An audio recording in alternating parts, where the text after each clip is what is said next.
If you walk deep enough into the mountains of Galipan, past the tree line where the Venezuelan fog swallows the sun, you won't find gold. You will find a family sitting at a dinner table, perfectly preserved, waiting for a meal that ended 150 years ago. They are not skeletons. They are not statues. They are the guests of Dr. Gottfried Knoche. And unlike the mummies of Egypt, which were emptied of their organs, Dr. Knoche's guests are still intact. In 1840, Gottfried Knoche arrived in Venezuela from Germany. He was a man of science, a surgeon, and, eventually, a man obsessed with a single burning question.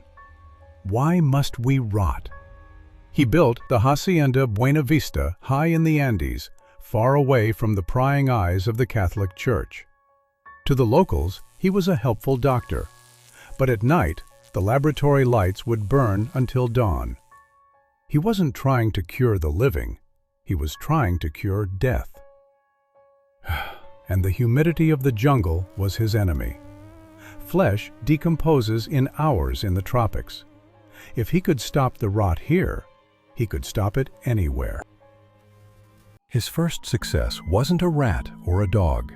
It was a man, José Pérez, a soldier who died in the nearby hospital. Knoche claimed the body, unclaimed, unwanted. He injected Pérez with his experimental serum. He didn't cut him open. He didn't remove the brain. He simply replaced the blood. And it worked. It worked so well that Knoche didn't bury José Pérez. He dressed him in uniform and stood him at the front door of the hacienda. For decades, visitors would knock on the door, and the silent soldier would greet them, a guardian of the dead, hiding in plain sight. So how did he do it? The Egyptians used salt and dry desert air. Knoche used chemistry, aluminum chloride. That was the base. But the rest of the formula? That went to the grave with him. The serum was designed to turn flesh into a substance closer to leather. It coagulated the proteins instantly.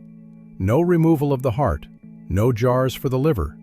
You died, and you simply stopped.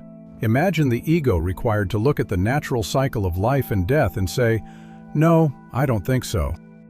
But even the doctor cannot outrun the clock. By 1901, Knoche was dying. The mummies of his wife, his daughter, and yes, even his dogs, were already placed in the family mausoleum. He was the last one left. He turned to his nurse, Amelie Weissman. She had helped him inject the others. She had watched the soldier stand guard for 30 years. Now, the needle was for him. He left her explicit instructions, one final dose. The creator became the specimen. Amelie lived alone in that house for another 20 years, surrounded by the silent, preserved family of the man she served. Imagine the silence of that house. Today, the Hacienda Buena Vista is a ruin. Looters broke in decades ago. They smashed the soldier. They scattered the doctor's bones looking for gold that wasn't there. The jungle took it back. Dr. Knoche proved that you can stop the rot, but you cannot stop the oblivion. Knoche tried to preserve the body with chemicals, but across the ocean, another group of scientists was trying something even colder. They didn't want to preserve the dead, they wanted to wake them up. If you want to know about the disastrous Soviet experiment to freeze time, subscribe and comment "freeze time" below, because sometimes dead is better. Knoche